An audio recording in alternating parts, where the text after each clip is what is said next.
What's up, everybody? Brady Figuel here, coming at you with a review of the new Within the Ruins album, Phenomena 2, that just dropped today. Super anticipated album for me this year. Just the fact that this album was being made already made it an Album of the Year contender for me. Because if you see, a few days ago, I uploaded my top 10 albums of 2014, and spoiler alert, Phenomena was my Album of the Year that year.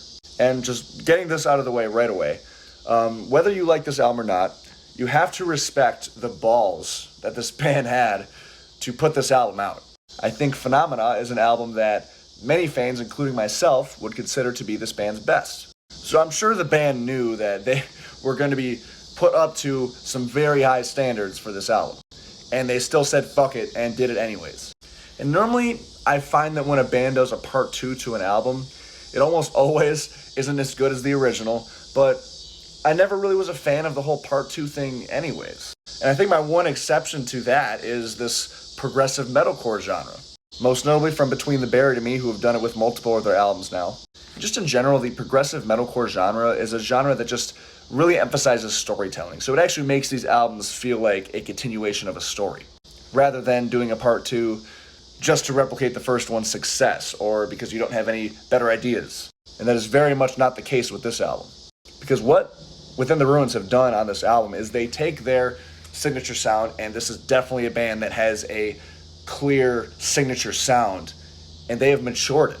No, this album might not be as technical or flashy as the first Phenomena was, but this album is meant to be an expansion on that sound. That's why they're doing a part 2. They want to take that sound, they want to take those seeds and let them grow.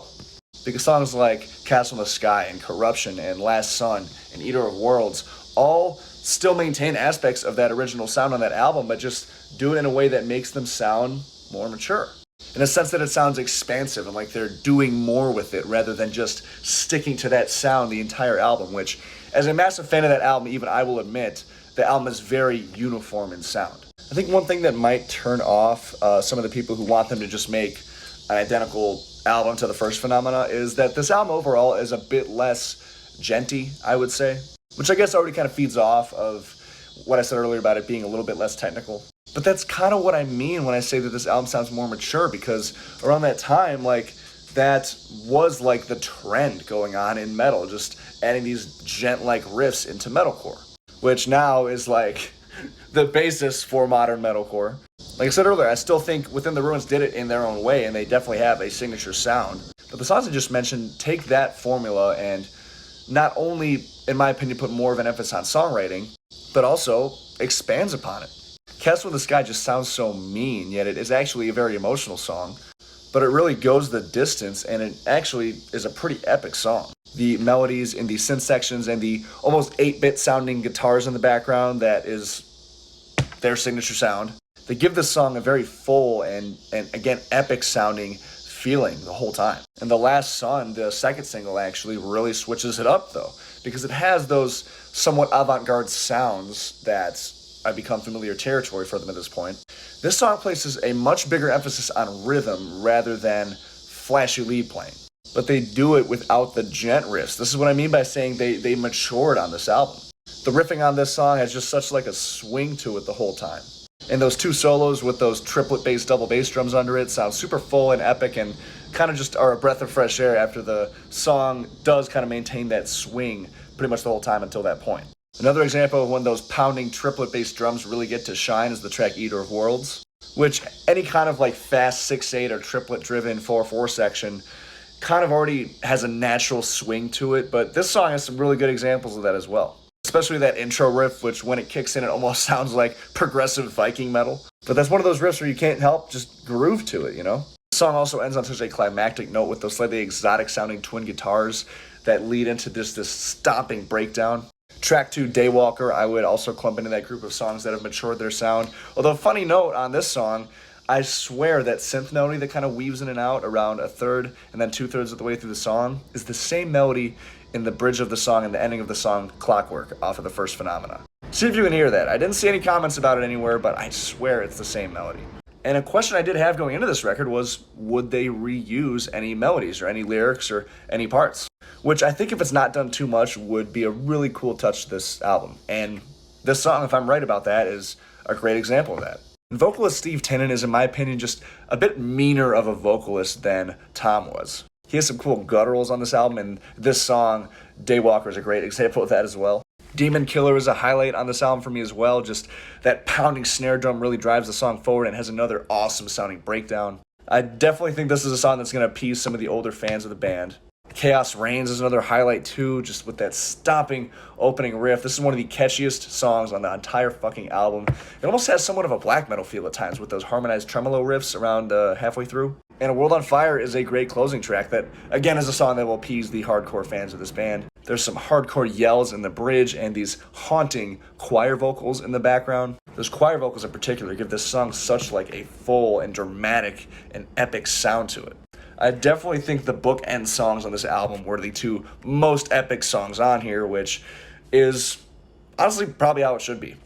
I have to give some love to the instrumental tracks on here, though. Normally, instrumental tracks aren't something I gravitate towards, but Within the Ruins, again, does it with this album. I like all the instrumentals on here, but Level 12 in particular is just nonstop, pure riff salad. Like, the riffs do not stop for the entire song. And they're different riffs, too, but somehow they all flow so well together. Just the riff construction on this song is breathtaking. Without even having vocals, this is one of the best songs on the record, which, trust me, from me, that is a huge compliment to a song. And Death Mask, one of the other interludes, definitely brings back that gent style of riffing that was very prevalent on their Phenomena album, their first one. I can't believe I have to say that now, it feels weird. And then, of course, the closing track, Enigma 2, which is a direct sequel to the song Enigma on the first Phenomena album. Really cool that they decided to do a sequel to an actual song on the record as well. And right from the intro, yes, it is Enigma 2 in a sense that it almost starts out the exact same way. But as I was hoping, it takes a different direction. Not in a sense that it's stylistically different, but it's just a different song. Although there are subtle parts that do come up that I recognize in the first Enigma. Unfortunately, though, this is the one song that kind of fell a little flat for me, just because, again, part twos are very hit or miss for me, and the first Enigma is just so fucking catchy and one of my favorite songs on that album, despite, once again, it being an instrumental. And I understand that if you're a hardcore fan of this band, you will probably fucking love it. But for me personally, it just didn't hold all the way up.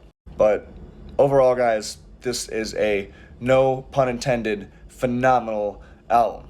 Is it as good as the first Phenomena? No, not quite. But for me, it's pretty damn close. But, I mean, honestly, though, I'm not going to be surprised if I see a bunch of reviewers reviewing it negatively. Because it is maybe slightly more accessible. It doesn't have a lot of those aspects that were taking up the majority of the first Phenomena, like the gent-style riffing and those, again, 8-bit sounding guitar leads. They're still present on here, they're just not nearly as showcased. But in my opinion, this is a great follow-up which showcases a more mature and at times a more mean-sounding band. Production, great. Lyrics, from what I could make out at least, great. It's arranged great. It's a lot less uniform in sound than the first Phenomena was. And overall, just a great album. So for that reason, Phenomena 2 gets a 28 out of 30 for me. As always, thank you guys very much for watching. Remember to hit the subscribe button for more rock and metal related content. And if you want to see me review an album, or if you want to see me do a discography ranking, or if you just want to talk music, comment below.